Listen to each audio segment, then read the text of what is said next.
Je demande de lever et d'honorer la lecture de la parole de Dieu. Et nous allons faire une parole de notre texte de base dans Luc chapitre 15.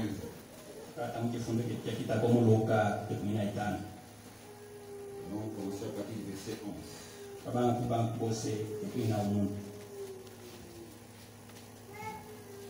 Prions. Seigneur notre Dieu, nous voici arrivés à la partie principale de notre adoration de ce matin. Parce qu'il n'y a rien qui soit comparable à ta parole.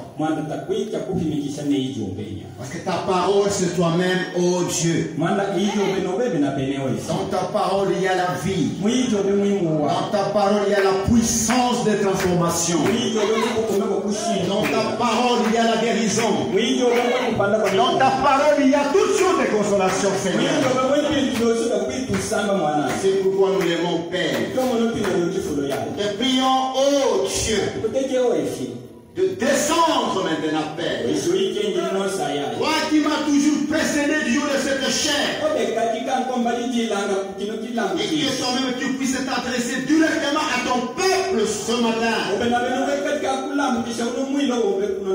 afin que les âmes soient sauvées, que les rétrogrades reviennent à toi, que le péché se répande, parce que tu es le Dieu qui rend témoignage à tes dons.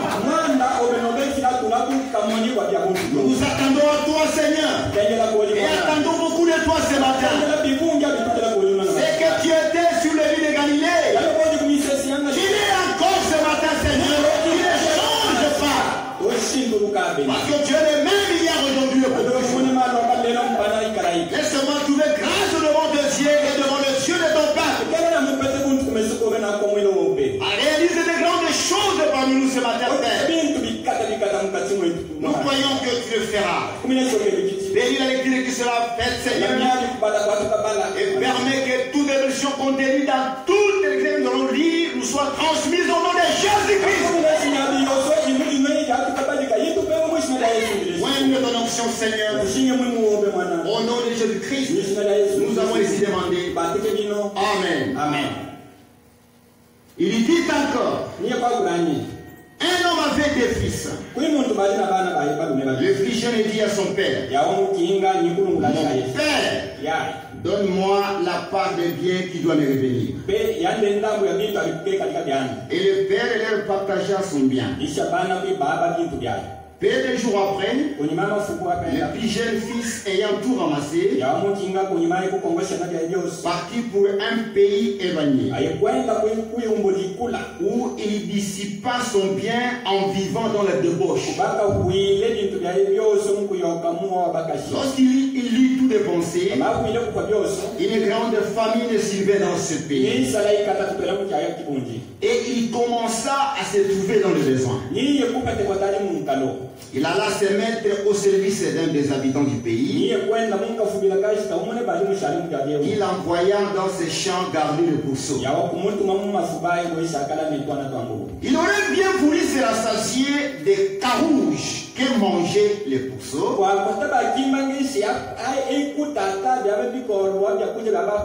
Mais personne ne lui en donnait. Étant entré en lui-même, il s'est dit, combien de mercenaires chez mon père ont du pain en abondance, et moi ici je meurs de faim. Je me lèverai, j'irai vers mon père, et je lui dirai, mon père, j'ai péché contre le ciel et contre toi. Que Dieu bénisse la vie de sa parole. Et vous pouvez vous asseoir.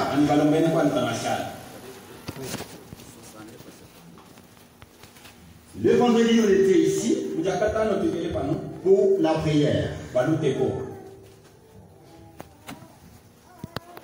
Si vous l'avez remarqué,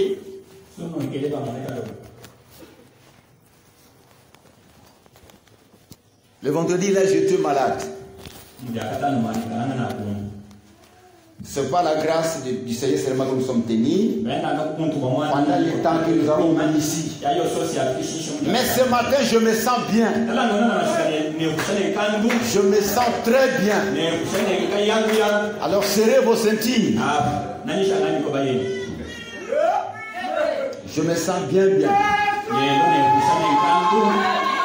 Le vendredi là, nous avons essayé de faire voir au peuple de Dieu la chose qui fait prendre conscience à un enfant de Dieu. Quand il se retrouve dans le mal. Nous avons vu que quand l'enfant de Dieu naît dans ce monde, il naît avec une petite chose en lui. Bien que bébé, mais il y a quelque chose en lui. Une vie. Il peut commencer à grandir et vivre dans le péché, mais cette vie est toujours là. Et quand il a atteint l'âge de raison, pendant qu'il jouait avec les autres amis, il y a des choses qui lui semblaient fausses, qui ne dérangeaient pas les autres enfants. Quoique païen, mais cette chose était toujours là. La vie était en lui. La parole était en lui. Il s'attendait un moment. Et le prophète nous dit que un enfant de Dieu peut mettre longtemps pour savoir qu'il est enfant de Dieu. Attendant quelque chose. Attendant la parole. Quand il attend la parole qui est en lui vient la parole. Amen, amen. La parole en lui attendra la parole et la parole viendra à la parole. Voyez-vous, quelque chose. Nous avons dit que quelqu'un qui a cette histoire-là en lui, ça lui dira toujours que ça c'est faux. Ça c'est faux. Ça c'est faux. Même s'il tombe dans le péché, cette chose-là finira par lui faire prendre conscience et de se retrouver. Non, je ne veux pas être dans ceci. C'est cette chose-là. C'est germe de vie en lui. Ça ne lui laissera pas tranquille. C'est cette petite chose-là, dans le petit aiglon, qui lui avait permis d'entendre les cris de la mère aigle, bien qu'il l'a jamais vu durant sa vie. Il a éclos sous la poule. Il n'a jamais vu la mère aigle. Mais le jour où il entendit le premier cri de la mère aigle, il a reconnu. Et cela a aidé le petit aiglon à prendre conscience de ce qu'il était. Non, je ne suis pas une poule. Je ne dois pas gratter dans la poubelle. Il a pris conscience de ce qu'il était. Mais il avait peur. Mais sa maman lui disait, n'ayez pas peur. Vous avez toutes les dispositions en toi là où tu es. Vous avez tout ce qu'il te faut là où tu es. Et vous pouvez dire, maman, j'ai peur. Non. N'ayez pas peur. Étends tes ailes. Essaie de me détendre tes ailes. Il est temps. Mais il dit, maman, j'ai peur. Il dit, non, n'ayez pas peur. Battez les ailes. La chose qui est en vous là vous permettra de m'atteindre ici. Il bat les ailes. Il se soulève. Il se soulève. Et se tire de pas. Qu'est-ce que c'est? Il a reconnu la voix. Il a pris conscience qu'il n'était pas un oiseau de la terre. C'est un oiseau des airs. Vous avez compris cela? C'est cette petite chose-là qui faisait comporter l'esclave noir aux États-Unis d'Amérique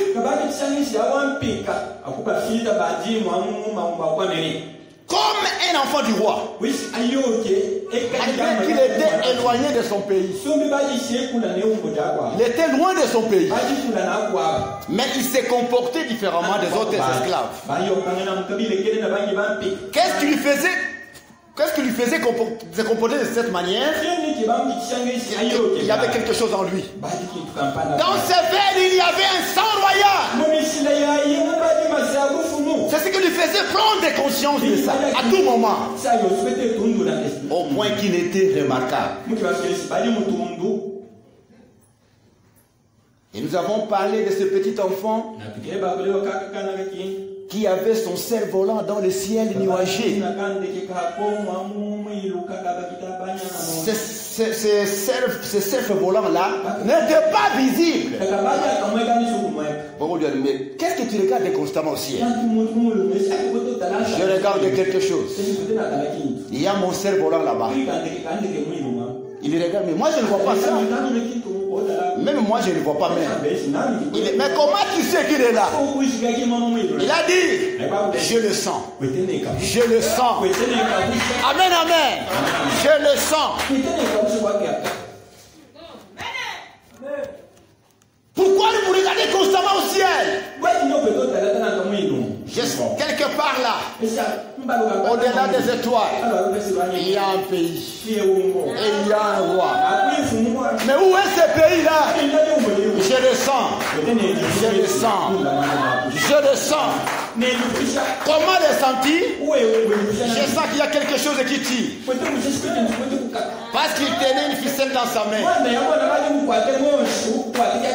Il ne vit qu'il est relié de la vie de l'autre côté. Quand on parle de la cité qui est au-delà des étoiles, l'âme réagit. Nous sentons les secousses et l'âme réagit. Alléluia. Pas pour rien qu'il y a des alléluia. Pas pour rien qu'il y a des acclamations. Vous pouvez nous demander, mais pourquoi vous acclamez? Nous disons, nous sentons les secousses et nos âmes réagissent. Alléluia. Nos âmes réagissent. Quelqu'un qui n'a pas ce petit quelque chose en lui ne sentira rien. Amen, amen. Il ne sentira rien. Mais nous, quand on nous parle de Jésus, quand on nous parle de cette cité qui se trouve au-delà des étoiles, l'âme réagit. Vous sentez les secousses et vous avez la nostalgie du retour. Alléluia. Quelque chose. Même pendant que je parle, il y a ceux qui sentent les secousses. Il y a des âmes qui réagissent. Si vous êtes là, enfant de Dieu, agitez un peu la main. Alléluia. Nous sentons les secousses et les âmes réagissent. Pourquoi? Parce que nous sommes pèlerins étrangers. Ici, ce n'est pas chez nous. Amen. Amen. C'est pourquoi je vous dis rapidement une histoire ici. Il y a longtemps, je suis dans les choses qui sont à venir. Il y a longtemps, on racontait une petite histoire. J'ai remarqué qu'il y avait un frère de couleur assis à l'arrière. Dans le site. Autrefois, on vendait des esclaves. C'était à l'époque où il y avait des esclaves là-bas. Il raconte un jour. Donc c'est l'histoire de cet esclave-là dont j'ai parlé.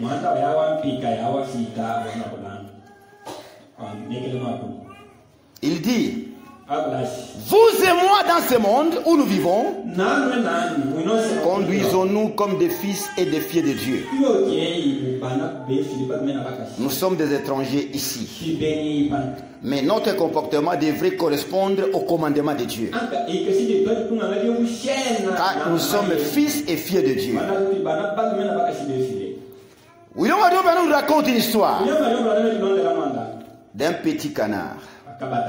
Ces canetons là, depuis leur naissance, je vais vous demander à ceux qui ont des téléphones vraiment de les apprêter parce que nous allons beaucoup les utiliser ce matin.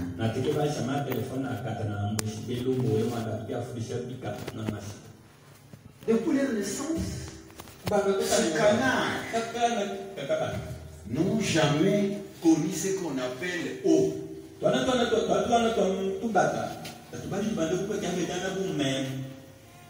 Alors, ils éclorent sous la poule, je pense.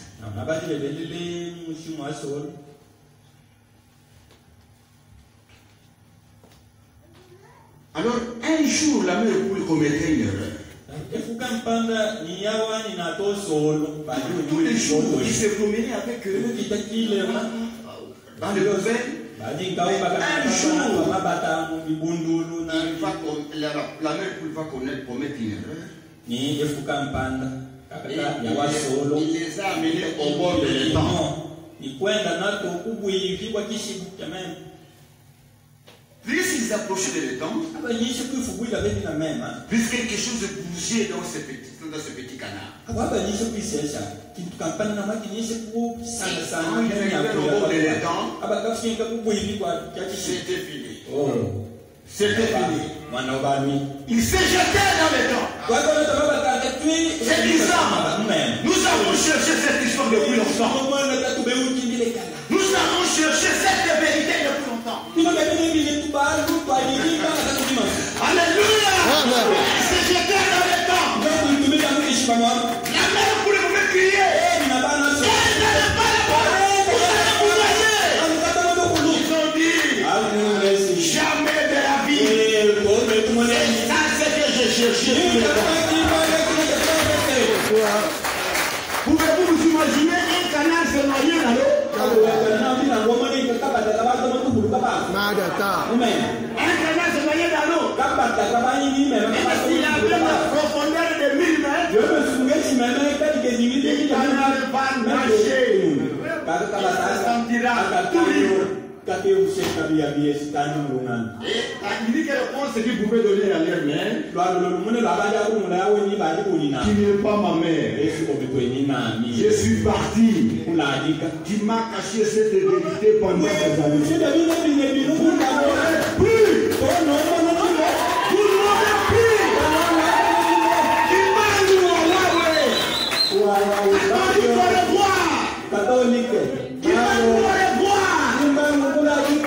Alléluia. Merci. Nous retrouvons dans la parole la vérité qu'on attendait pendant les heures. Nous avons attendu. C'est tout cela le cœur.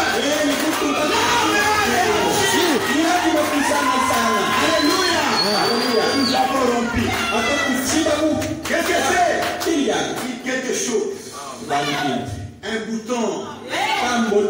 Alléluia. Voyez-vous cela? Maintenant, nous allons prendre quelque chose. Une deuxième chose qui fait prendre conscience. Mais j'aimerais que vous me suiviez attentivement. Revenons à notre ami rétrograde de l'enfant prodigue. Donc, Dieu amène son église à la perfection. De 1952, plutôt 54, paragraphe 91. Qu'est-ce qu'il était? Lui, l'enfant prodigue, qu'est-ce qu'il était? Le prophète dit, il y a-t-il ce soir un rétrograde qui dirait, mon frère prédicateur, Dieu sait que j'ai besoin de Christ. Je viens. Oh oui, je crois que vous pouvez rétrograder. Si vous êtes un rétrograde, vous ne pouvez pas venir. Et d'autres place ici. L'enfant prodigue était un rétrograde. Retenez ça. L'enfant prodigue, je sais de quitter le toit paternel et d'aller en ville et commencer à mener une vie de débauche jusqu'à descendre dans la porcherie et manger avec les cochons.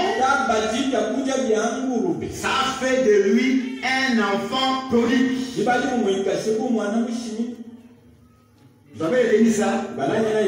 Donc, mettez devant vous que c'était un rétrograde. Qu'est-ce que signifie le mot rétrograde? Le mot rétrograde signifie c'est détourner de votre vocation divine. C'est se détourner de votre vocation divine.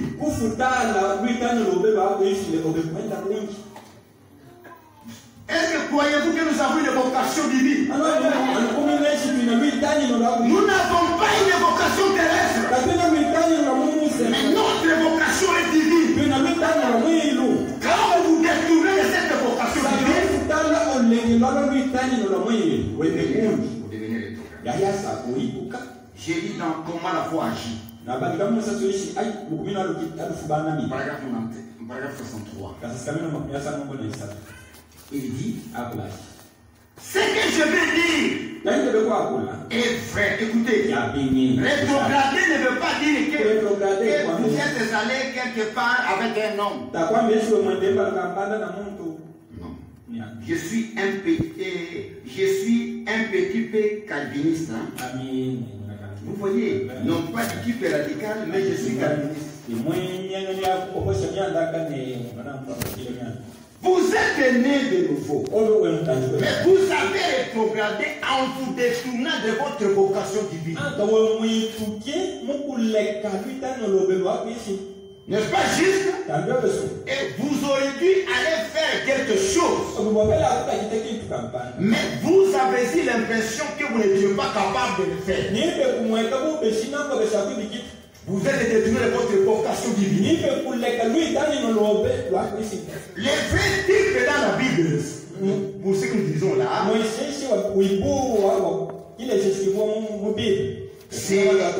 c'est notre frère Jonas. Pas celui-ci. Qu'est-ce que Jonas a fait?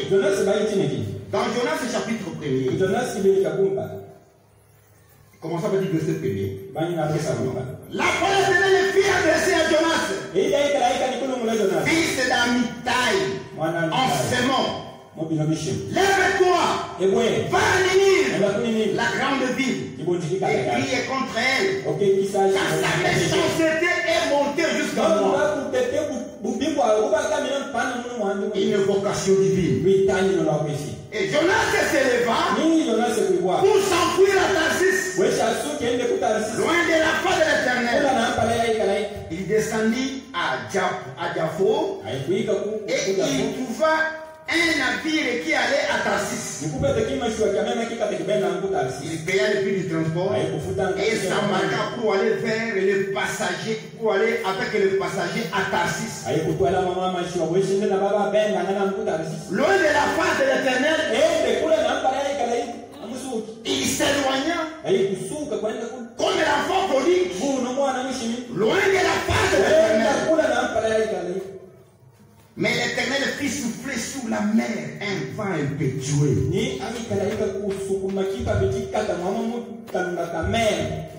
Nous allons revenir sur ça. C'était un vent impétueux justifié. avec un objectif. Si vous voyez que vous rétrogradez et que vous ne rencontrez pas un vent impétueux, il y a quelque chose qui ne va pas avec le si tu es l'enfant de Dieu, il guettera. Tu rencontreras il la rencontrera. Et il se lèva sur la mer une grande tempête. Les navires menacés de faire naufrage. La tempête poursuivait l'objectif. Les mariniers, ils le perdent. Ils implorent chacun leur Dieu. Et ils jetaient dans la mer les objets qui étaient sur les navires de marchandises. Ce n'était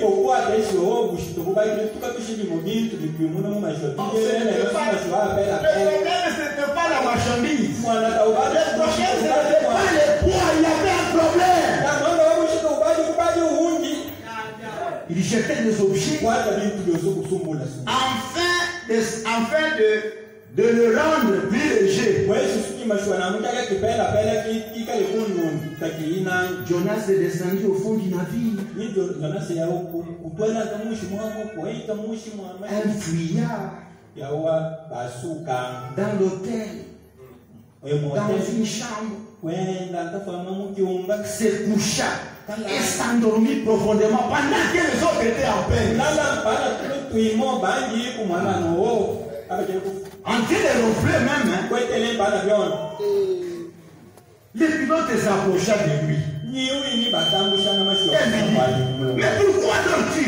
Lève-toi, invoque ton Dieu. Peut-être voudra-t-il penser à nous et nous ne ferirons pas. Et ils se dirent l'un à l'autre. Venez et tirons au sort pour savoir qui nous attire ces malheurs.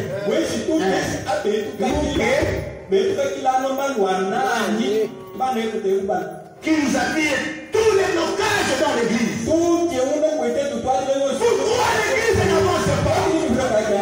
Pourquoi ces secousses dans l'église? Il y a l'autel. Il tirait au sort. Et le sort tomba sur Jonas. Allez lui dire. Dis-nous. Qui nous a dit ce malheur? Toi-même. Dis-nous. Parce que nous ne te voyons pas clair. Nous souffrons pas de fais que tu connais quelque chose. Dis-nous quelles sont tes affaires. Et d'où viens-tu? Quel est ton pays? Et de quel peuple es-tu? Ce sont des questions précises. Et Jonas se dit, les répondit, je suis hébreu, je suis croyant du message. Ça, je ne vais pas cacher. Que ce soit à Bukavu ou à Nigeria, je dirai toujours, je suis croyant du message.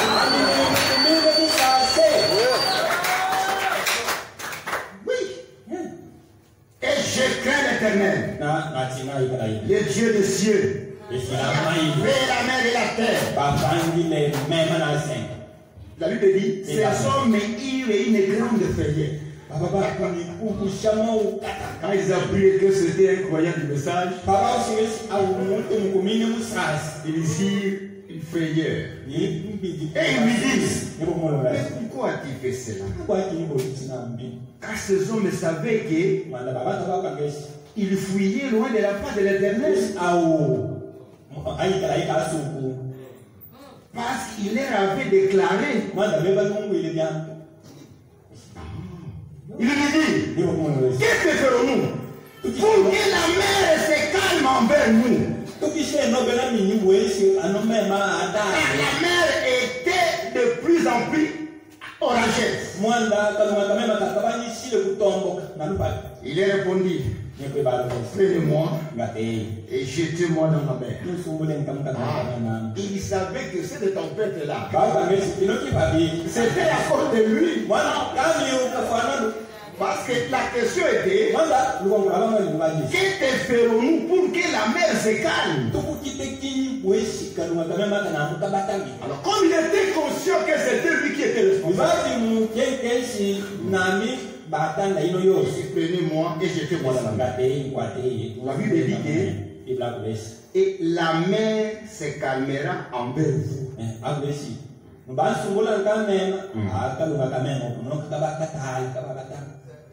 Car je sais que c'est moi qui attire sur vous cette grande tempête.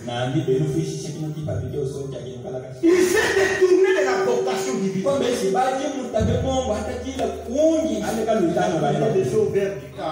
Il a tourné les dieux contre les dos contre Dieu. Et il a fait ça sur le chemin de Dax. C'est ça le rétrogradé. C'est ça le rétrogradé. Quand vous vous détournez de votre vocation divine, vous rétrogradez. Si vous voulez des citations par rapport à ça, vous irez dans la résurrection de la fille de Jaïrus, paragraphe 14. Vous lirez encore dans le sermon de la résurrection, 1953, paragraphe 76. Donc rétrograder, c'est tourner le dos à Dieu, c'est s'éloigner de Dieu. Ce n'est pas que vous êtes allé quelque part avec quelqu'un qui peut être sous le banc. Et pourtant vous avez déjà tourné le dos à Dieu et vous vous éloignez de Dieu. Rétrograder, c'est détourner de la foi. Tout ça, il y a des écritures qui soutiennent ça. C'est tourner le dos à Dieu, s'éloigner de lui, dans la ligne de prière. La ligne de prière, 1953, paragraphe 8 et 14. Et 14. Dans la préparation de 1953, paragraphe 57. C'est se détourner de la foi. Et vous commencez à distiller l'alcool. Qu'est-ce que vous appelez de rétrogradé?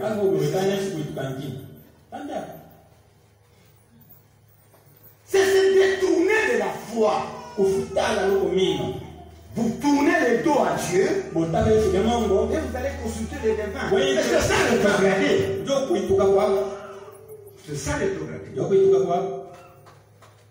Pas plus que ça. Vous allez consulter les devins. Vous commencez à distiller l'alcool. Parce que le 1er janvier approche. Vous voulez avoir un habit.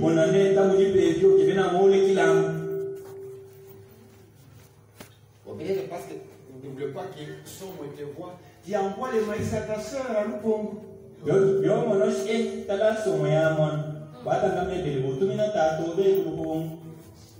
Quel vestige pour toi. Mais c'est ça rétrogradé. Vous avez rétrogradé, ma soeur. Tu voulais la chèvre aujourd'hui, tu envoies à Sam. C'est dans le fois la chèvre, elle rétrograde. C'est ça rétrogradé. Quand vous pichez à l'école, vous rétrogradez. Vous réveillez la foi. Qu'est-ce que vous appelez rétrogradé?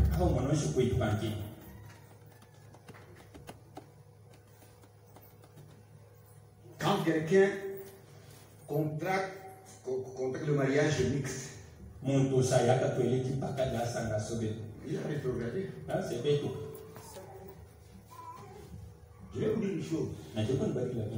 Vous, là, qui avez des ministères, Fille ou garçon. Vous êtes aimé avec un garçon dans le monde. Venez chez nous. Venez chez nous. Nous, on n'accepte pas les mariages. Venez chez nous.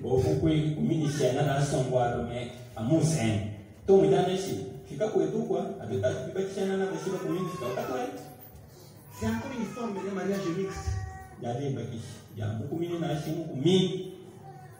Oui. Qu'est-ce qui prouve que celui-là a cru?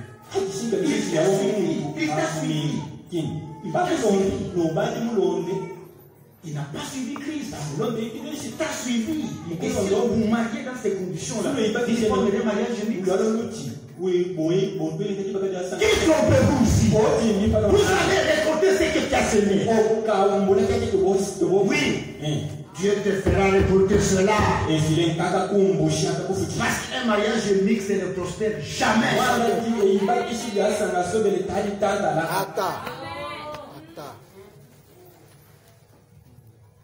Un ministère sous l'herbe. Très bien. Venez chez nous. Nous, on n'accepte pas. Nous, toi avec qui? Chez nous, on a chez nous. Païenne. Vous verriez bien de quitter cette église. Parce que c'est bon que nature. Venez vous cacher ici. Tu seras bien de te cacher. Devant nous.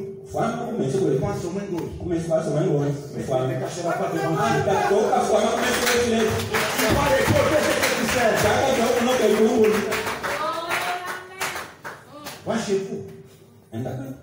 Si ce n'est pas chez vous.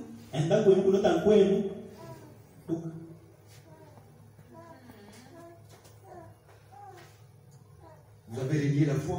Vous avez rétrogradé. Et vous dites, moi je n'ai rien. C'est vrai. Rétrograder, c'est faire marche arrière après avoir été chrétien. C'est ça rétrograder. Oui, en tout cas. Vous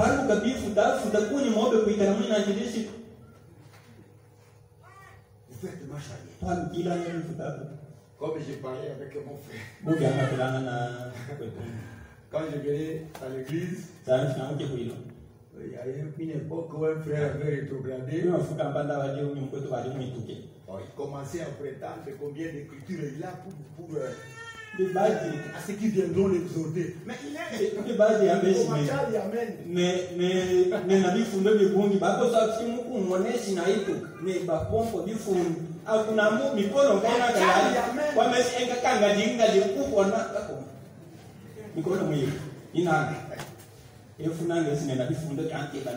Il y a ceux qui tombent comme les campérats. Oui, c'est un pauvre insecte. Quand il tombe, ça c'est fini.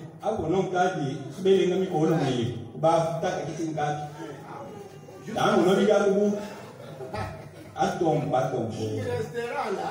Jusqu'à ce que les petits insectes là viendront le rejeter.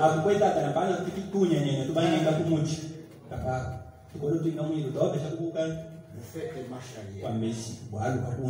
Vous les motards, vous savez comment vous rétrogradez? Vous montez jusqu'à la 4e vitesse. Vous voulez entrer dans le tout. Marche arrière. C'est ça rétrograder. C'est mener une vie différente de la vie chrétienne. C'est ça rétrograder. Tout le monde a compris la situation du mot rétrogradé. Oui.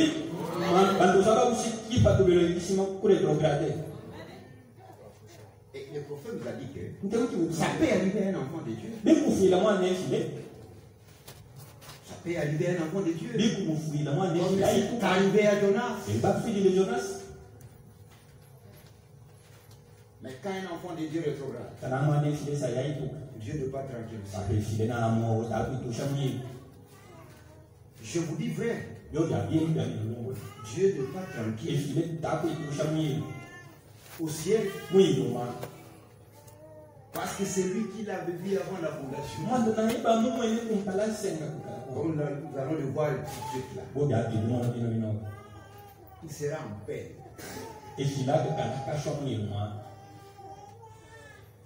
Nous avons lu avec vous là. Dans la foi, dans l'enfant prodigue, paragraphe 8. Point C, il a dit. Jésus, en parlant de cette parabole, essayait d'exprimer les sentiments du Père envers le perdu, envers ceux qui étaient étrangers par rapport à Dieu, envers ceux qui s'étaient éloignés. C'est ce que Jésus explique dans le texte. Qui était éloigné? C'est nous. Nous étions autrefois étrangers, privés de cité. Alors qu'avant la fondation du monde, nous étions déjà prédestinés à la vie. Mais après, dans ce monde, on a vécu une vie qu'on ne devrait pas vivre.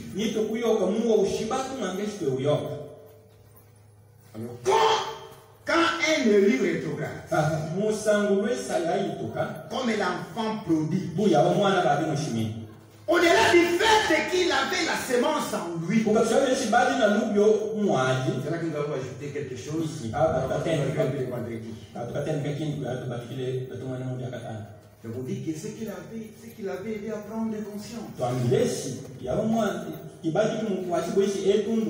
quelque chose en lui qui lui rappelait d'où il venait, qui il était.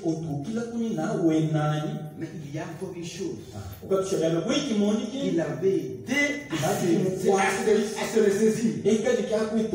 C'est quoi? Donc l'enfant prodigue, paragraphe 40.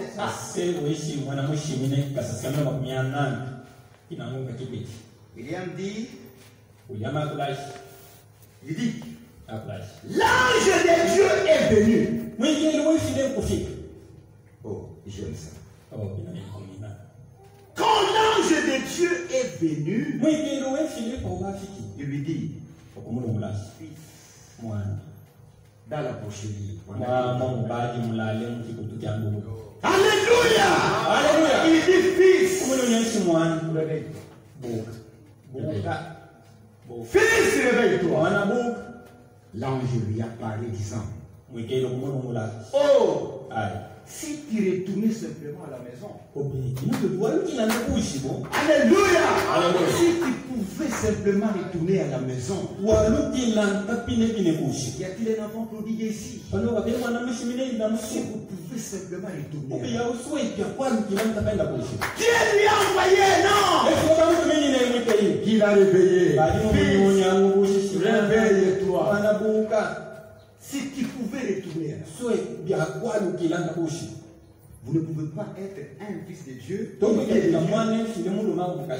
rétrogradé, et que tu restes tranquille. Jamais. C'est comme notre frère l'a mentionné dans la prière de vendredi. Le berger a 100 brebis. Il perd une seule. La Bible dit, réveille-toi.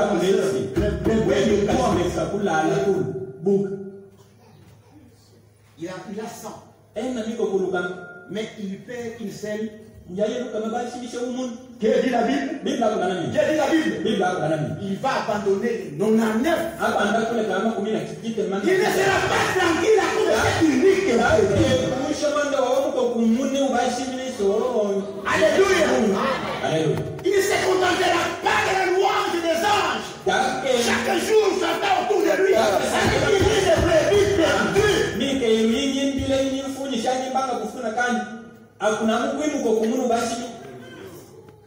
Mais il dira, ange, taisez-vous.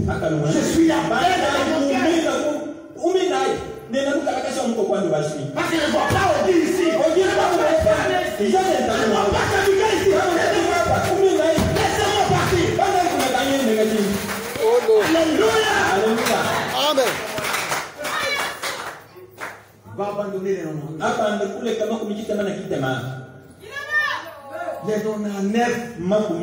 Regardez d'abord les noms. Combien il ne fait. L'amour de Dieu. L'amour de Dieu. Vous savez, nous allons en parler lorsque nous allons parler de la robe.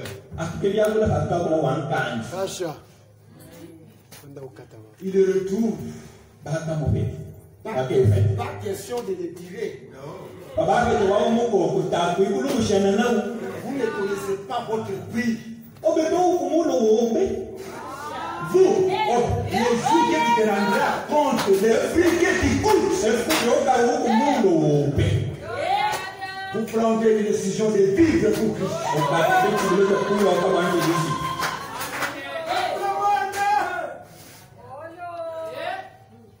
Dieu traîner son fils comme un esclave. Il n'est pas beaucoup.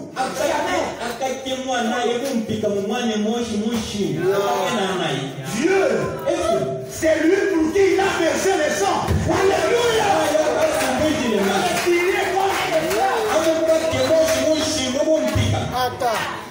Attends.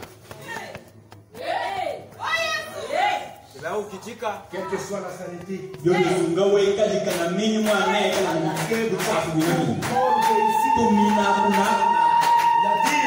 pris.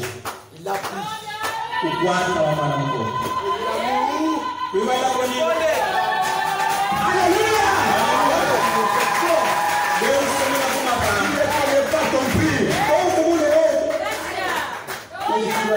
Mais c'est lui qui t'a sauvé, connaît ton prix. S'il les épaules, et quand il arrive, c'est une grande fête qui est organisée. Une âme qui se répand. Tout le ciel bouge. Tout le ciel bouge. Tout le ciel bouge. C'est la fête qui commence. Alléluia. Pourquoi? Parce que j'ai retrouvé Kabika. Parce que j'ai retrouvé Ogi. Parce que j'ai retrouvé André. C'est la fête. C'est la fête.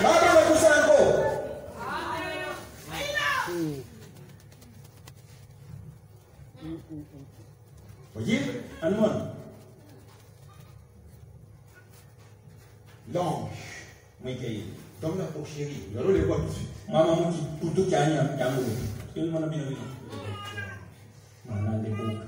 Réveille-toi.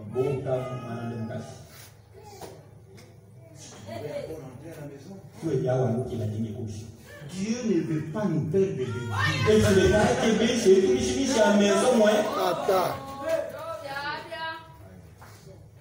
À l'entrée la nuit, il fait le contraire. Vous sortez, il tombe. À l'entrée, il tombe. Vous sortez, il tombe. S'il est venu de moi, il reste le malheur. Quand il le retrouve, quelle que soit la qualité, on arrive à prendre le quoi?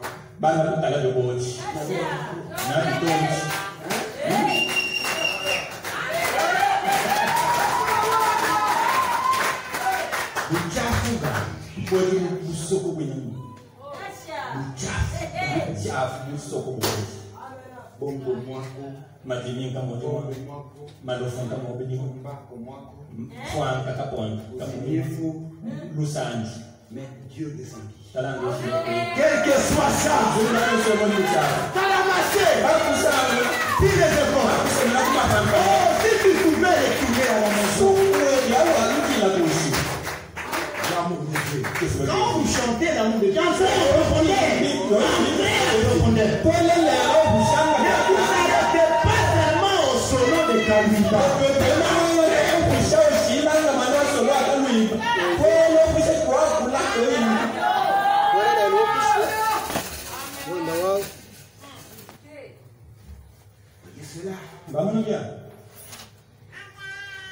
Oh, l'enfant prodigue. Vous remplacez X par sa valeur.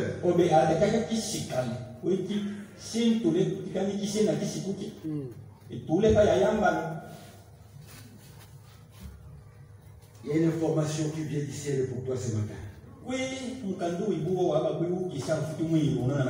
La radio du ciel vous dit Dieu ramène encore le perdu. Amen. Dieu ramène encore le perdu. Et l'information ajoute n'importe qui vous êtes, dans quel environnement vous êtes, Jésus viendra partout. Alléluia. Est-ce que vous pouvez acclamer pour le Seigneur?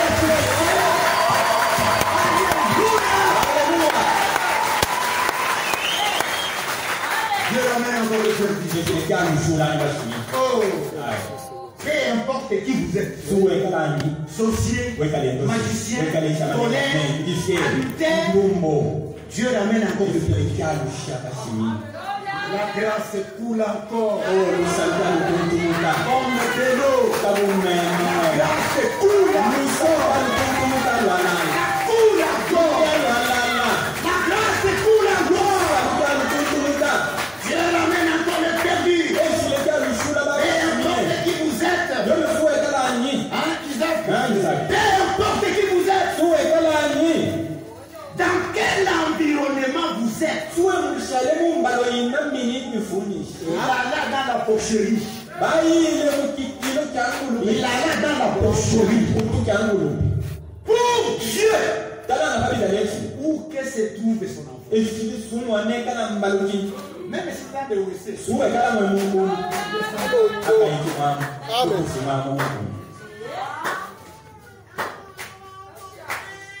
Là-bas.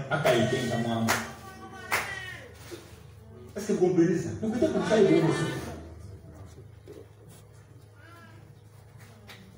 Même si vous êtes dans une famille où 99% ce sont des magiciens et des sorciers.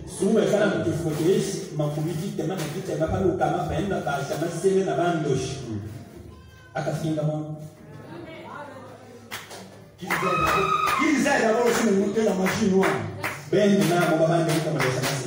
Moi aussi. Je vais aller voir les sorcelleries.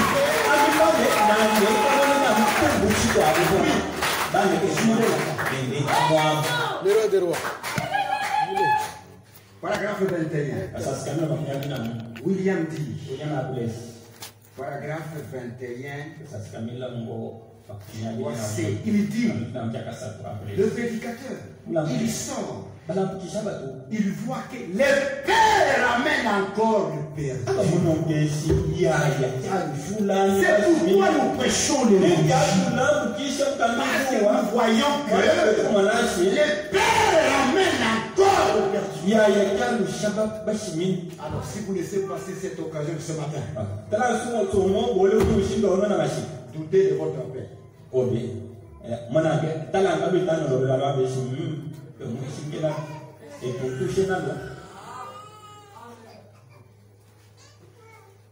Peu importe qui vous êtes, dans quel environnement vous êtes, Jésus viendra partout où vous pouvez croire. Il viendra. Pour la première fois, c'était en Éden. Son enfant pêche. Est-ce qu'il était tranquille? Il est resté au ciel. Est-ce que c'est Adam qui l'a cherché? Le soir, quand il a constaté que le temps de la communion est là, il descend. Il ne voit pas Adam. Est-ce qu'il a croisé le bras? Il a commencé à parcourir les gens. Où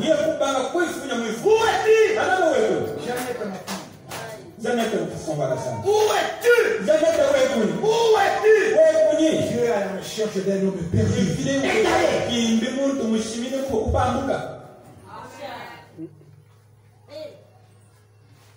Est-ce que Dieu change-t-il sa pensée au sujet de sa parole?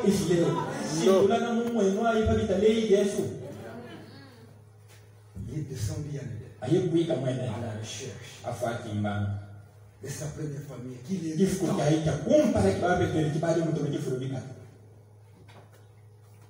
alors que c'est Adam qui lui avait tourné les dos.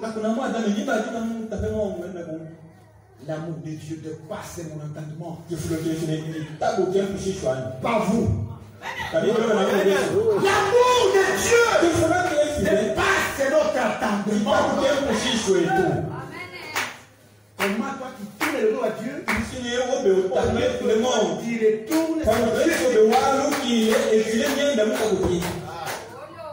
Il ne peut pas rester tranquille s'il perdait l'âme de Dieu.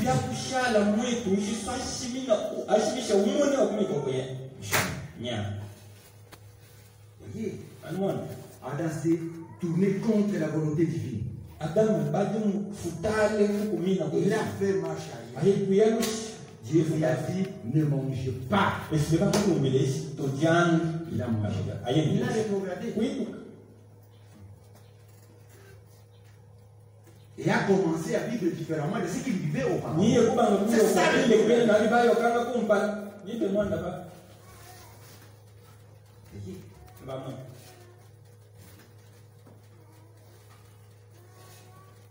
Un jour,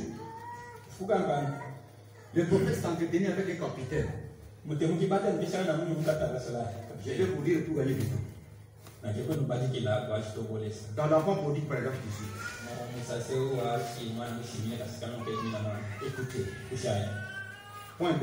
Il y a longtemps une grande division. Les docteurs Bossos parlaient. Il était sur le point de m'introduire. Parce qu'il y avait une réunion. Et alors, quelqu'un s'est avancé. Habillé en civil. Il a touché à l'épaule et il a dit. Je vais dire un mot. Docteur Bossos. Ce n'est pas la coutume, mais ici, dans l'église, on ne parle pas comme ça. Les soldats aussi n'ont pas de réserve.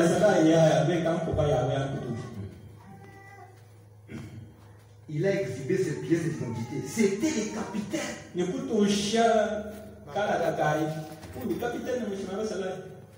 Il s'appelait le capitaine Al-Farah. Et il a dit, oui monsieur, il dit, 10 000 s'étaient assemblés. Il a dit, je suis capitaine Al-Farah. Il a dit, presque tout le monde ici me connaît. Car mon état d'origine c'est Washington. Il a dit, mon travail c'est d'arrêter la corruption. Il a dit, lorsque j'ai entendu dire que c'est Branham, je suis allé. Je suis allé à la côte ouest pour arrêter. Il a dit, j'ai vu ces choses, je vous ai entendu prêcher. Et il ne m'a pas semblé être un escroc.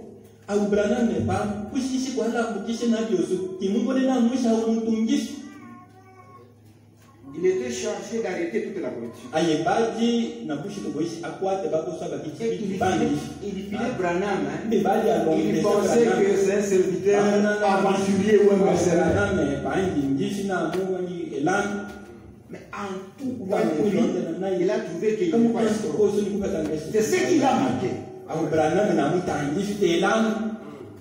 Il a dit, nous avons emmené, nous sommes allés à chercher des médecins et nous avons envoyé un jeune garçon. Il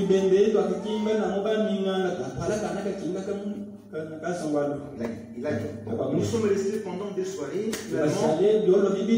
Il raconte, je descends. J'ai dit, le lendemain, il m'a amené dans cette prison qu'ils avaient là. Et ils avaient déjà une fille là. De bandits armés. Elle parcourait la pièce, se maudissant les uns et les autres.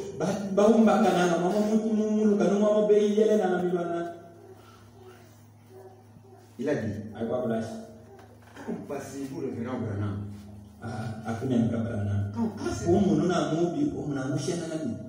J'ai dit, puis je leur adressé un mot. Ceux qui sont en prison là, je suis descendu avec les jeunes gens. Et ils étaient là dans une condition horrible. On les tuerait s'ils appuyaient sur un bouton. Oui, nous sommes descendus dans la galerie. Les prophètes et les capitaines. En dessous, là en bas, dans une espèce de série, il a dit, c'est ici que nous entraînons les jeunes gens. Il a commencé à m'indiquer les distances d'un endroit à un autre, comment tirer un fusil. Alors, il avait renvoyé les officiers qui l'accompagnaient. Et nous sommes restés seuls dans ce petit endroit. Alors, il a dit, Frère Branham, j'ai dit, oui monsieur. Il a placé sa main sur mon épaule. Et je me suis dit, oh là là. Il a dit, nous demandons s'il y a une opportunité. J'ai dit, que voulez-vous dire s'il y a une opportunité? Il a dit, je n'ai pas été un homme mauvais. J'essaie d'observer la loi et de faire ce qui est juste. Il a dit, eh bien, je vais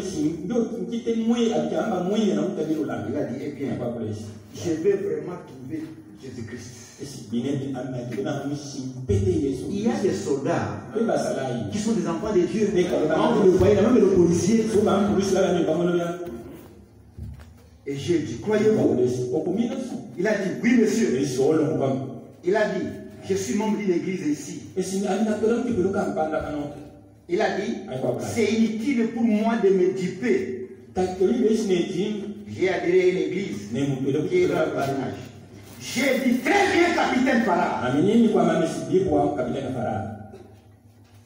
J'ai dit, capitaine Farah, vous pouvez les recevoir. Bon, il a dit, je vous assure,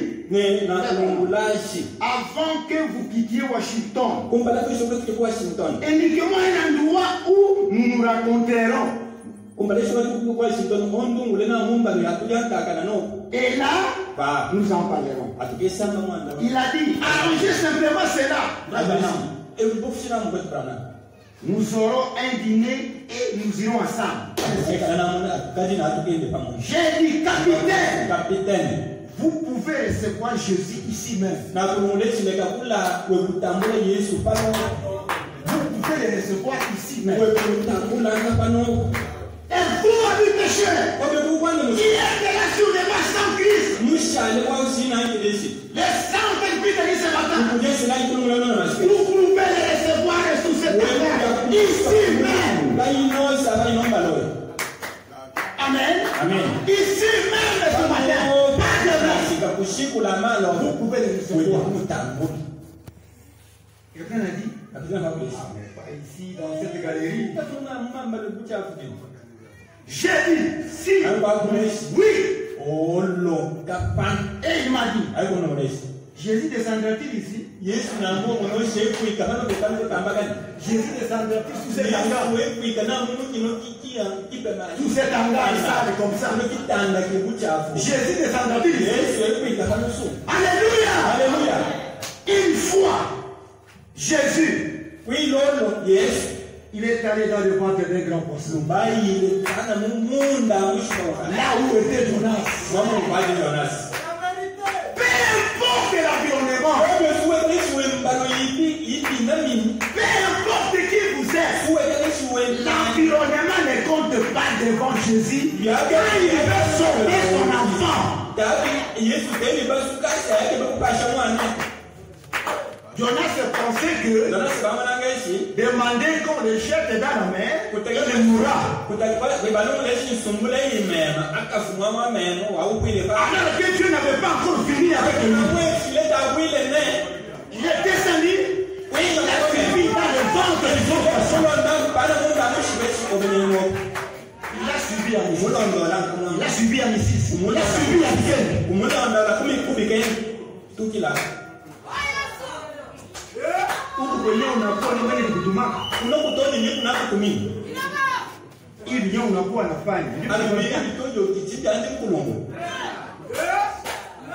Dieu du ciel dans le ventre du poisson à côté de son fils. Amen. Amen. Peu importe l'environnement. Quand il s'agit de sauver un homme, l'environnement ne compte pas aux yeux.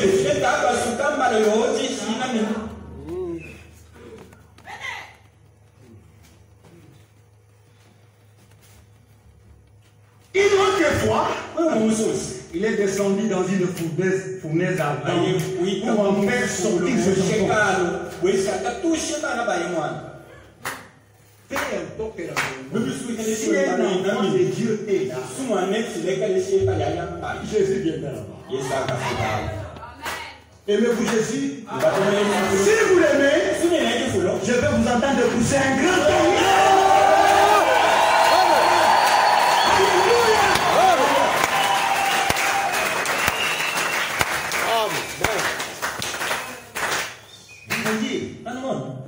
Et là, cet officier a enlevé son arme. Il l'a déposé par terre. Il m'a entouré de ses bras. Et Dieu est descendu miraculeusement. Alléluia. Tout à coup, quand le prophète lui a dit que Jésus ne compte pas sur l'environnement, il peut descendre ici. Quelque chose ne se passa. Il jeta son âme. Et le prophète dit, Dieu est descendu miraculeusement. Et il l'a sauvé. Et il s'en va prêcher l'évangile. Alléluia. Voyez, peu importe l'environnement, ça ne compte pas aussi. Où était Jonas? Dans le ventre d'un gros. Je vais aller là-bas. Où était Shadrach, Meshach et Abednego? Dans la fournaise ardente de feu. Il a dit que ce feu aille aussi les brûler. Où était Daniel? Dans la fosse au lion. Dieu est descendu. Et quand les lions regardent, au lieu de voir Daniel, ils ont vu leur créateur.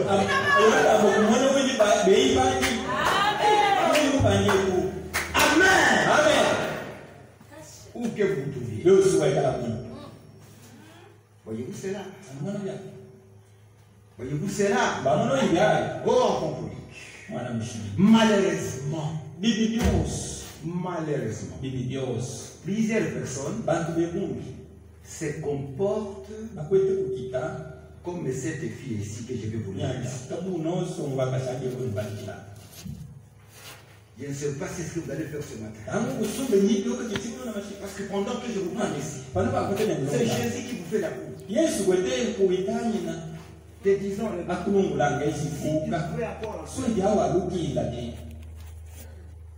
écoutez ce qu'a fait cette fille. Paragraphe 23. L'enfant prodigue est descendant. Il y a longtemps, une jeune fille revenait de l'université. Sa mère avait fait la lessive sur une planche pour l'envoyer à l'université.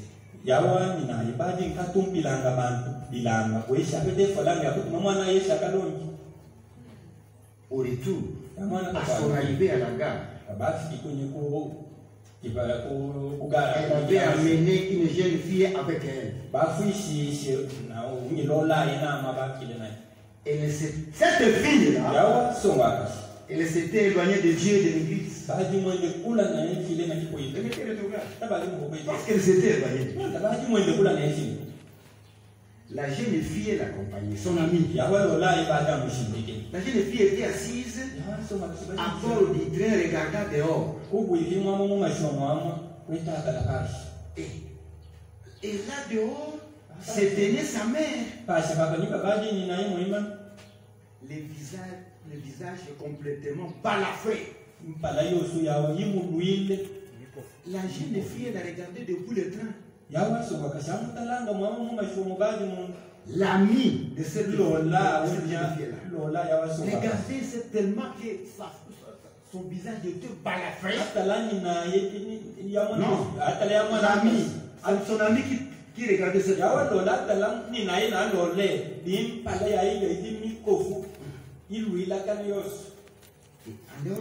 et en dehors, c'était sa mère. La jeune fille, elle a regardé depuis le train. Finalement, elle a dit, regardez cette femme. Il est vieille peau. Ça fait comme ça avec les enfants. Les enfants ont vu même des grandes personnes.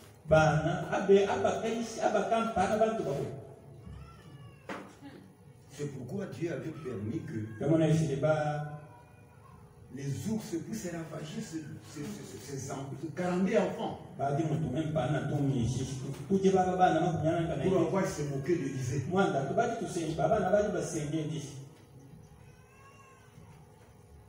C'était la mère de la jeune fille, elle a dit. Écoutez son ami. Cette femme n'est-elle pas horrible?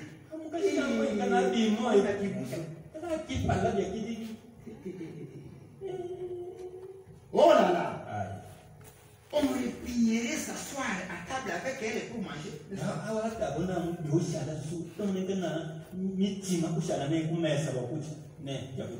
Voilà ce que disait sa copine.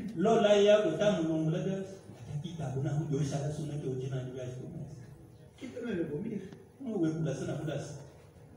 Eh bien, au lieu que la jeune fille intervienne,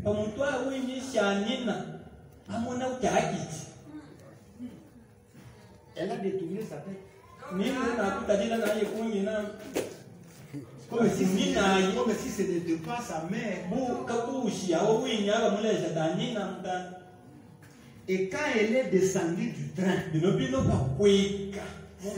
cette vieille mère ridée courit vers elle.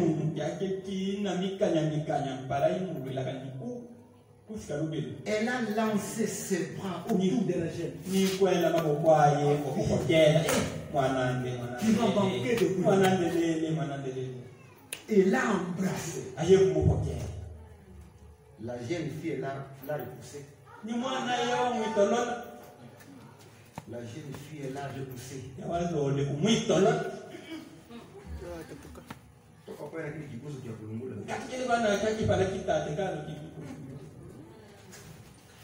Elle s'est dégagée d'elle.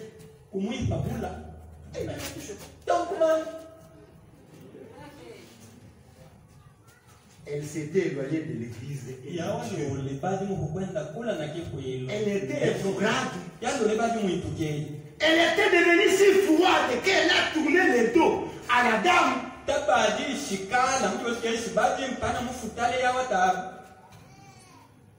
Elle a dit, oh là là, chérie, ma chérie, qu'est-ce qui t'est arrivé? Qu'est-ce qui t'est arrivé? Pour que tu refuses que je t'embrasse? Qu'est-ce qui t'est arrivé, ma soeur? Pour que tu t'éloignes, pour que tu abandonnes Dieu. Qu'est-ce qui t'est arrivé, mon frère? Pour que tu abandonnes cette parole. Dieu se demande pourquoi? Qu'est-ce qui est arrivé? Parce que Dieu, quand quelque chose ne va pas, pourquoi?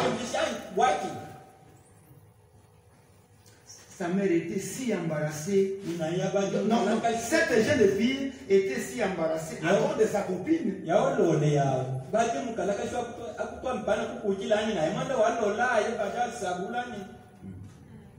Elle avait honte de sa copine. Il ne voulait pas croire, pas craindre ses parents.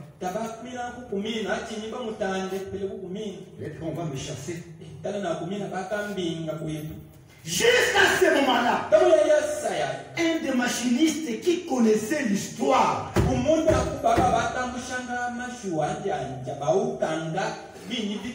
s'est approché et a saisi la jeune fille.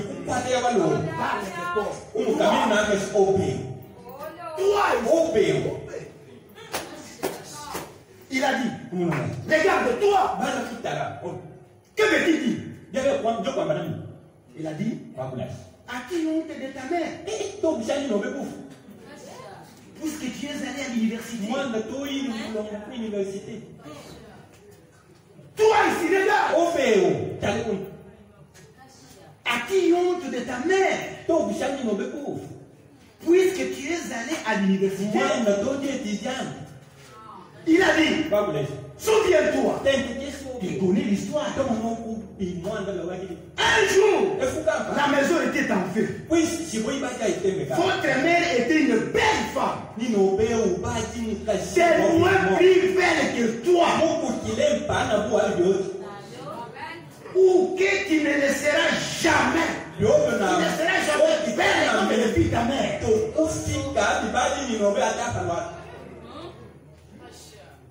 Tu ne seras jamais meilleur que Jésus.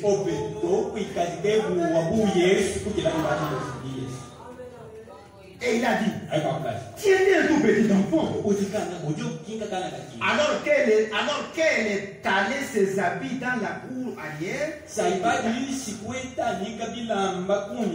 tout à coup la maison a pris feu. Et les voitures des pompiers sont arrivées pour éteindre le feu. La maison était en flammes. Et toi ici, tu criais en haut, à l'étage. Tu criais en haut là-bas. Qui pouvait me sauver? Qui pouvait me sauver? Nous étions étrangers à la vie de Dieu. Privés du droit de citer. Qui pouvait? Je vous l'ai dit, personne n'osait traverser les flammes. Personne. Qui pouvait traverser? La voix dit. La voix a dit. Qui a dit? Déplombe les livres. Interrompre cette chose. Le voilà dans le tourment. Le voilà dans le tourment. Le voilà dans la prison de Satan. Qui a dit? Qui pouvait traverser le flamme? Et c'est le pape?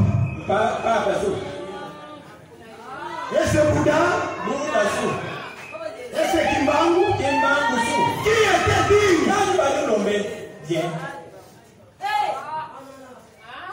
Cette petite main s'est couverte. Et elle a traversé ces flammes en courant. Elle est bien saisie. Elle a enlevé des habits pour te couvrir la face. Elle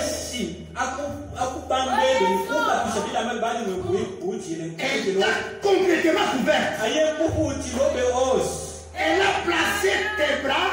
Et elle a exposé son propre visage aux flammes de Dieu. Et elle a parcouru les flammes pour les secourir. C'est ainsi que toi, qui es joli aujourd'hui, et elle est balafrée, as-tu honte de ses cicatrices? As-tu honte de ses cicatrices? Il a pris la couverture. Il a traversé les flammes.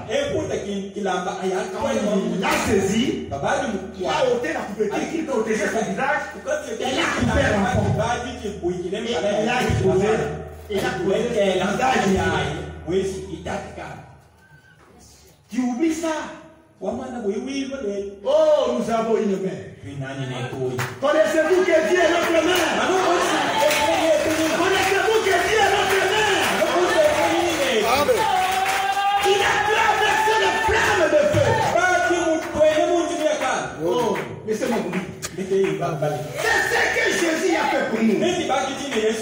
nous étions de pécheurs, les devant Dieu, les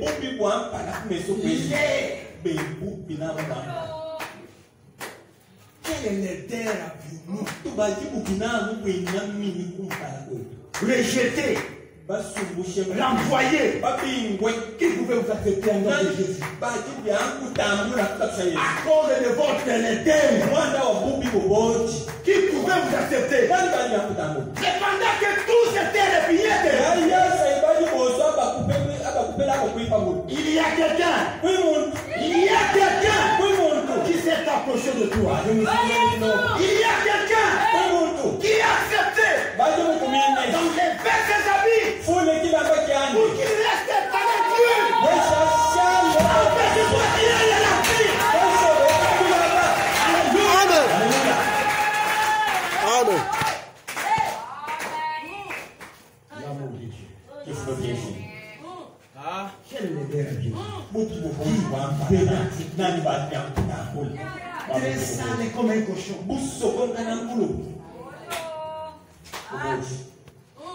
Aussi, on va ôter tes habits. Ôter. Pourvu que je le sauve. Ôter les habits. Pourvu que je le sauve. Je n'accepte pas qu'il meure dans cette vie. Ôtez les amis. Tu dis ça. Donc on va te tuer. Allez-y. Pourvu que je le sauve.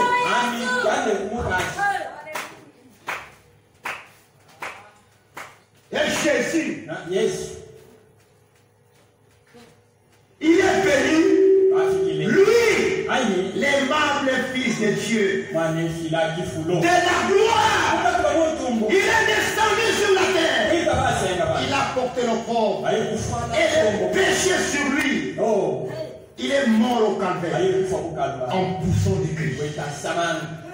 Devrais-je avoir honte de son évangile? Non. Comme vous avez honte de l'évangile, comme vous avez honte du message, quand je considère ce que Jésus a fait pour moi, devrais-je avoir honte de l'évangile? Devrais-je avoir honte des idées Branham? Moi. Les chrétiens ont honte dans la rue de défendre l'évangile. Mais écoutez, Jésus a été défiguré. Défiguré. Un beau visage qui est jamais glissé. Défiguré. Quelqu'un vient de cracher ailleurs. Mon crash.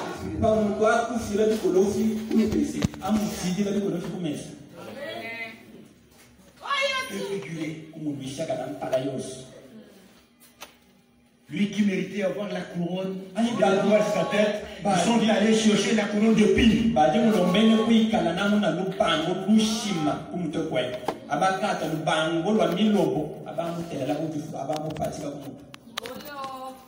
Si cela ne peut pas prévenir votre âme, je ne sais pas quoi encore qui peut prévenir votre âme. Et que vous ayez le désir de vivre dans le péché.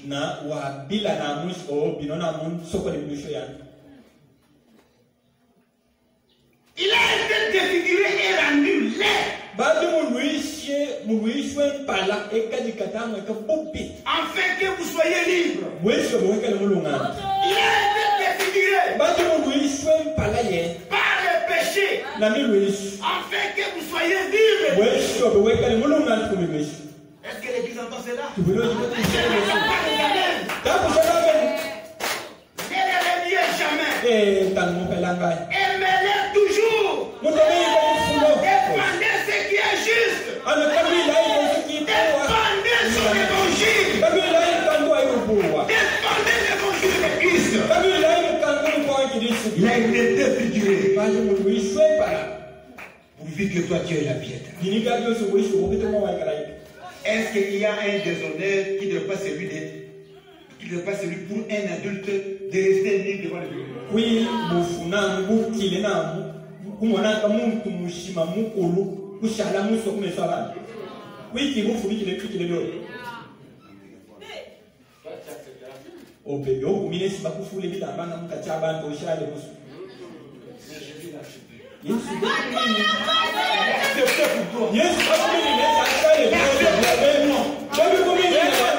Jésus a pris ta honte là. Il a placé sur lui. Alléluia. Alléluia. Y a-t-il quelqu'un qui n'a jamais accepté Christ? Y a-t-il quelqu'un qui n'a jamais accepté Christ?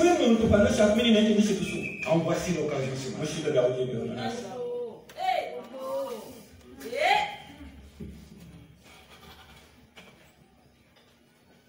On les repousse. On les repousse.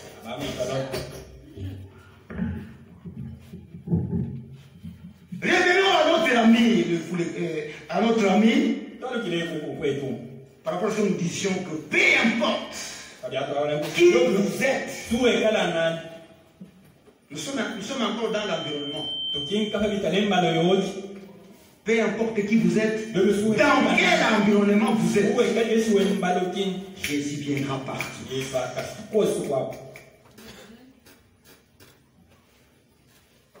Jésus viendra partout. Nous sommes obligés de laisser quelque chose de côté.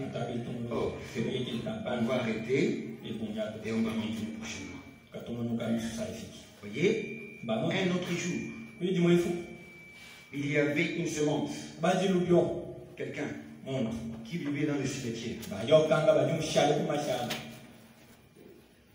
Dans le cimetière. C'est là où il vivait. Vous voyez l'environnement des cimetières? C'est là où il vivait. Mais Jésus, il y a une brebis qui manque. Je ne vois pas une brebis.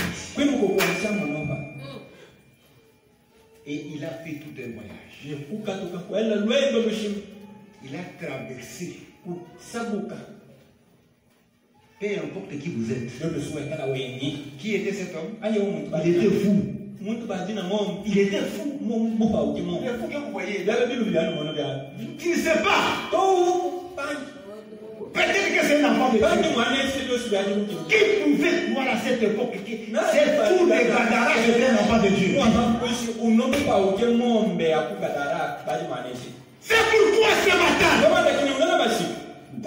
quoi que vous êtes, qui que vous êtes, prostituée, sorcier, voleur, adultère, si vous entendez la voix de Christ, n'endurcissez pas votre cœur. Pensez d'abord à un Dieu qui fait un voyage pour un fou qui était au-delà de la mer, de l'autre côté.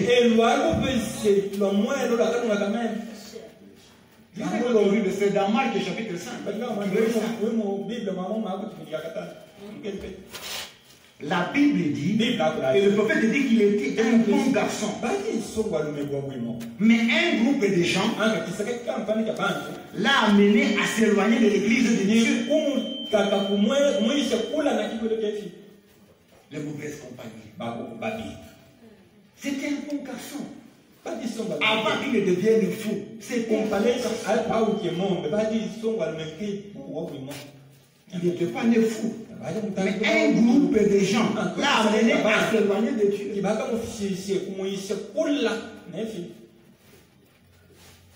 Je vous lis. Donc, le fou de Gadara, paragraphe 52. On va arrêter, il fait atrocement chaud. Le prophète dit, je vais prendre une partie seulement.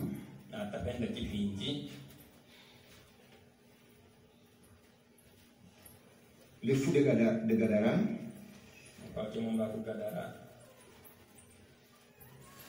Et je le vois à son service alors qu'il est ballotté là sur cette petite mer drôle.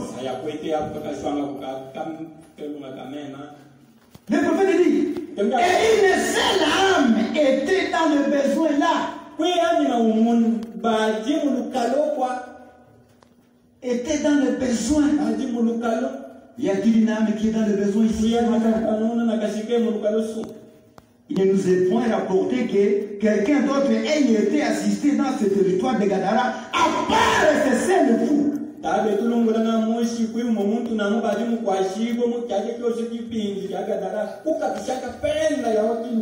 Tout ce village-là, personne n'était sauvé à part ce fou. Alléluia. Toute votre famille, c'est seulement toi. Toute votre ethnie, toute votre tribu.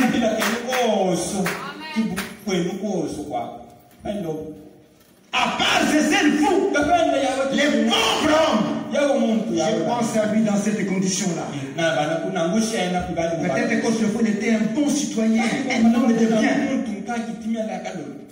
Mais tout d'un coup, vous savez, un groupe de gens est venu et l'a amené à s'éloigner de l'église. Ou plutôt l'a amené à s'éloigner de Dieu.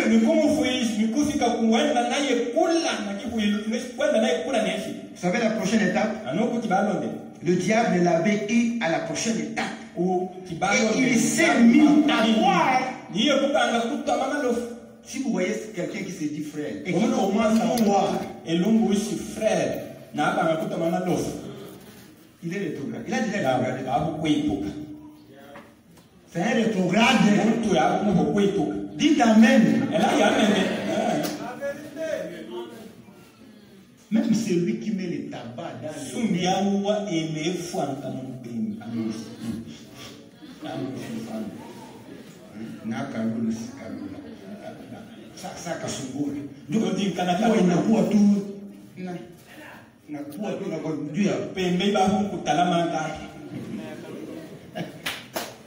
qui vous a dit qu'on met le tabac dans le nez? Qui vous a dit ça? Qui a dit ça ici? Oh, c'est la sinusite. Quoi? La sinusite que Jésus ne peut pas guérir.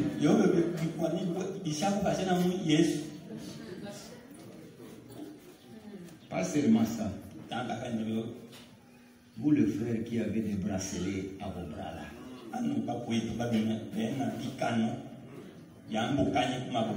Big canon.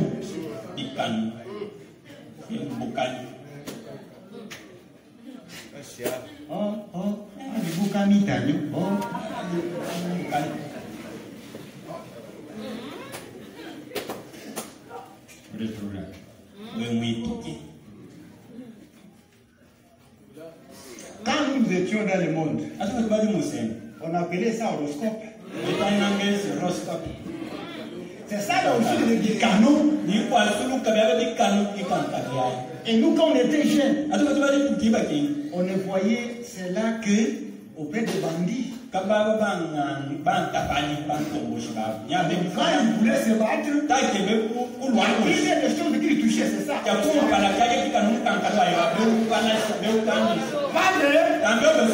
commençait à évoquer ce démon. Les démons qui étaient là sur l'horoscope.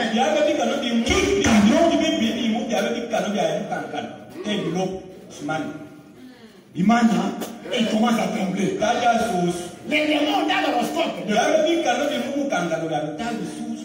C'est ça l'origine de l'horoscope. Mais nous, notre horoscope, c'est Jésus-Christ. Quand les choses vont mal, quand un ennemi se présente devant moi, je mets les mots de passe.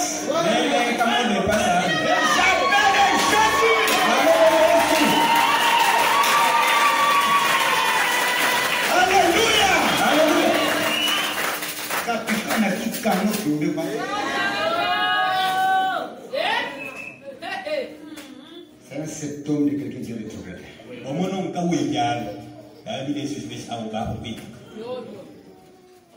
Si ça te fait mal, Qu'est-ce que cela te passe mal?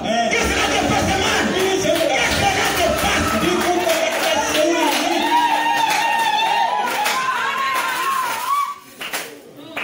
Si tu dis que je ne viendrai pas ici, je ne viendrai pas ici. Tu ne veux pas de notes? Vas-y. Bon voyage.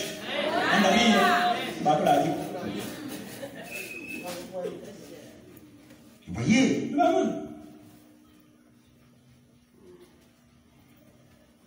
Il a commencé à boire. Ça, ce sont des signes qui vous montrent que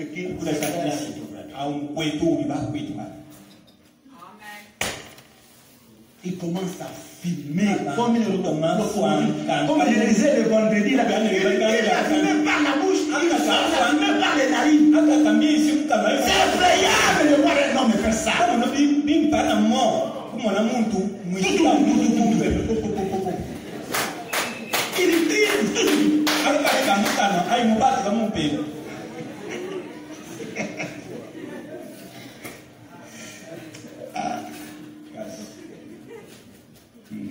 Il a commencé à boire un verre. Il a pris un verre. Le prophète dit c'est un verre, un démon. Deuxième verre, troisième jusqu'à ce que les démons soient devenus légion.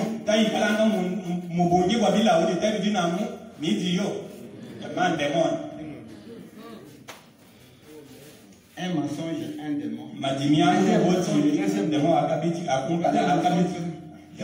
deviendront légion.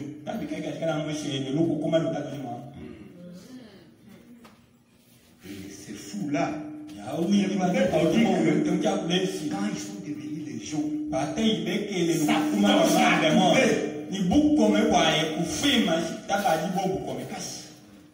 mais si le démon peut me faire doubler la force de quelqu'un, à combien plus fort que le Saint-Esprit dans une femme d'un homme doublera sa puissance.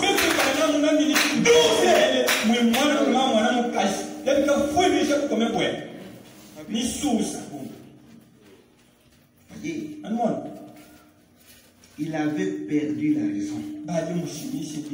Il avait perdu ses facultés mentales. Son bon sens. Je vous dirai ça prochainement. Il a perdu sa raison. Vous voyez. Et quand il les a eus, il l'a amené dans le cimetière. Le prophète dit que les démons aiment vivre dans des endroits comme ça. Les démons aiment vivre dans les carrières. Dans les carrières. Aucun fils est toujours week-end.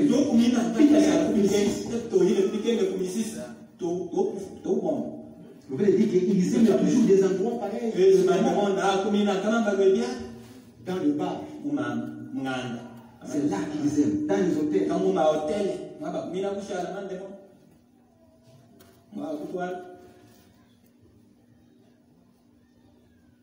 Et Jésus a traversé. Comme nous les verrons prochainement.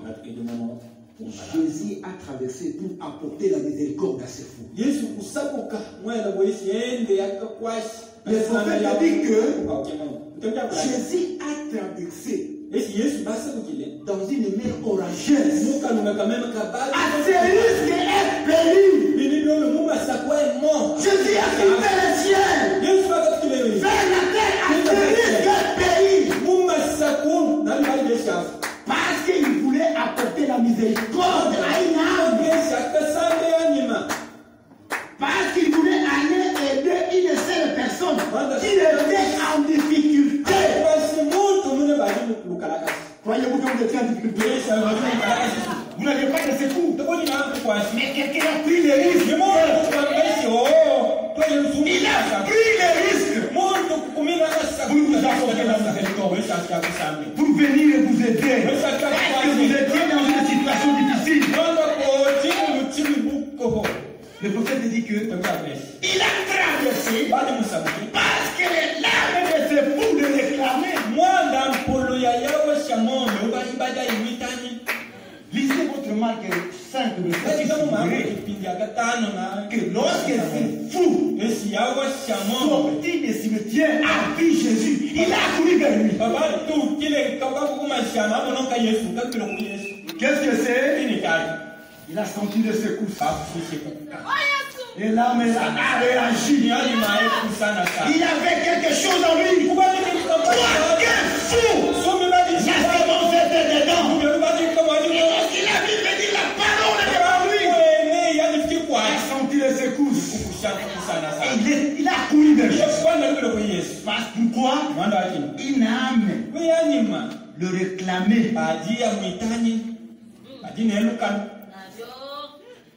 Jésus a traversé la mer. Le prophète dit que il est allé répondre à l'appel d'une âme nécessiteuse.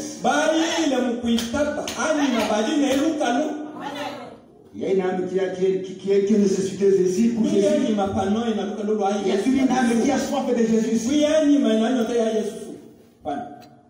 Il ne changeait pas. Le prophète dit que il a traversé la mer. Nous verrons ça pendant la semaine. Pour sauver un homme qui désirait le voir venir. Si vous désirez voir venir Jésus vers toi,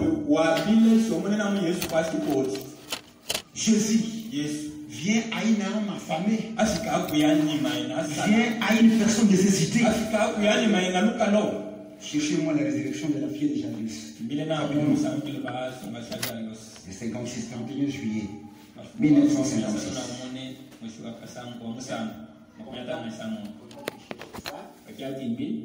Je vous dis écoutez les paragraphes. Jésus change-t-il?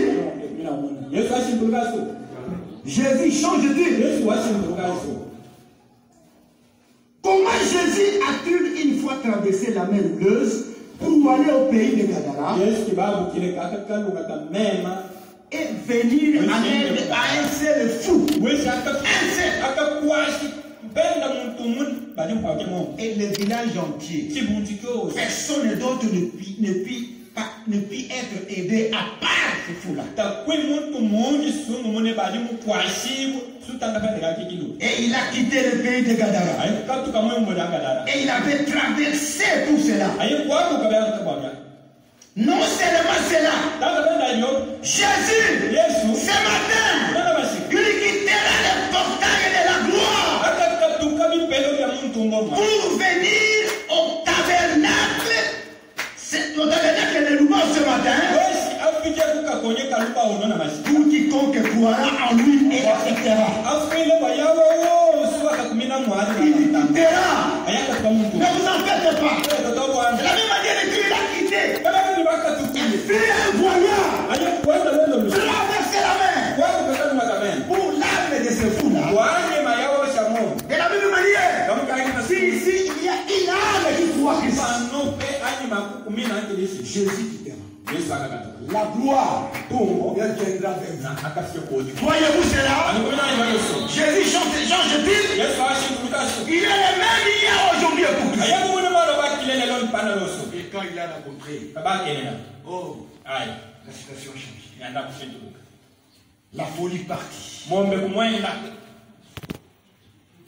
La folie partie. Quand Jésus vient vers toi, c'est pour résoudre un problème. Vous êtes dans la nécessité.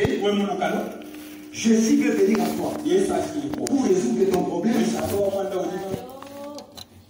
Quand il vient vers toi, c'est pour résoudre un problème qu'il y a dans ta vie. Le prophète dit que un homme sans Dieu, un homme sans Christ, n'est pas dans son bon sens. N'est pas dans son bon sens. Quelqu'un qui n'a pas encore accepté Christ n'est pas dans son bon sens. Il est semblable à un animal. Vous n'êtes pas dans votre bon sens aussi longtemps que vous ne recevrez pas Christ. n'êtes pas dans votre bon sens. Nous les lirons. Lisez Marc 5 là, vous trouverez. Quand il a raconté Jésus, il a couru. Les démons commencent à crier. Qui a crié sur toi? Il a dit, sortez de nous. Sortez. Ils sont partis. La renommée s'est répandue. Ça lui dit que les gens sont venus. Ça c'est vrai. Et quand ils sont venus, ils l'ont trouvé assis à côté de Jésus.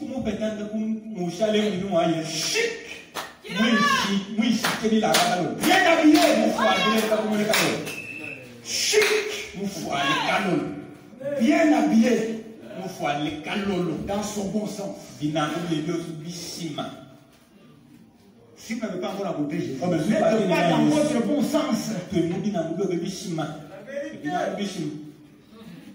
Et son bon sens est revenu. C'est lui qui vous fait perdre le bon sens. C'est le diable.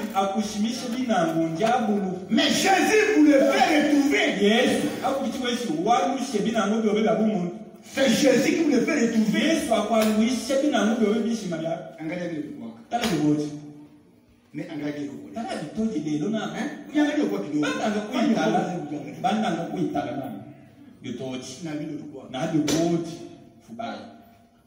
qui a fait ça? Qui a fait ça? Vous savez que celui qui boit n'est pas dans son bon sens.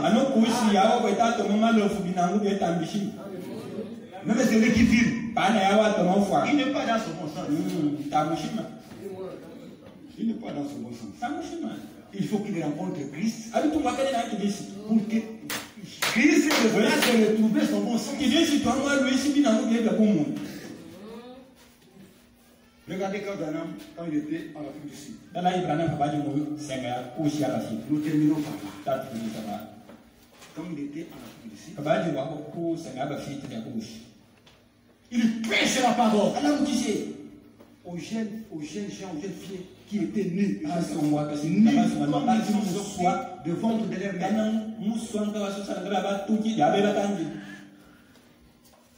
Prêche la parole. Il prêche la parole. Prêche la parole. Le Saint-Esprit descend. Descend, tu sais qui était nul. Qui que vous soyez, dans n'importe quel environnement, Jésus là. Amen. Il n'a pas dit comme il est, ils sont parce qu'il y avait une semence là-bas, il devait descendre. Jésus descend, reçoit le Saint-Esprit. Qu'est-ce que c'est? La première des choses qui revient. Quand quelqu'un accepte le Christ, c'est le bon sens. C'est le bon sens qui revient le premier.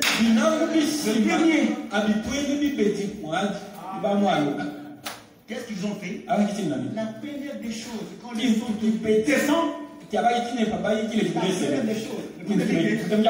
ont mis les mains sur les pour couvrir les seins. Et ils ont fui. Ils se sont éloignés pour aller acheter des seins. Ils ne portaient pas avant. Car ils étaient encore folles et fous. Qu'est-ce que c'est? C'est Jésus qui fait retrouver votre bon sens. Il n'y a pas de civilisation possible au monde, ni n'était pas Jésus. Si Jésus n'était pas venu, il n'y aurait pas de civilisation. L'unique religion qui peut vous donner la vraie civilisation, c'est la religion de Jésus-Christ. Elle est fait retrouver votre bon sens. Croyez-vous cela? Si nous sommes ce que nous sommes, c'est parce que Christ nous a fait retrouver notre bon sens. Nous filmions comme des bandits hors de notre sens. Mais quand Christ est venu, jeter les cigarettes, jeter le verre d'accord, cesser l'adultère, on a tout jeté. Nous voici propres, en bonne santé. Qui a fait cela? C'est Jésus. Quand il est venu, on a jeté l'Égypte courte. On a jeté les blouses de tes parents. On a jeté les culottes. Aujourd'hui, nous voici. Bien habillé.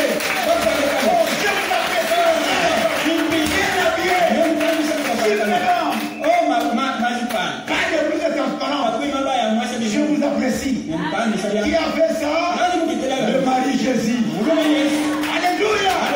On s'est promené en culotte. Un papa de famille. En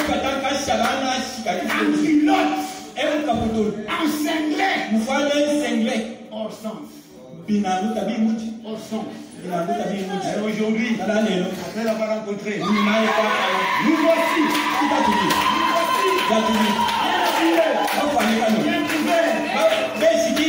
Qu'est-ce que c'est?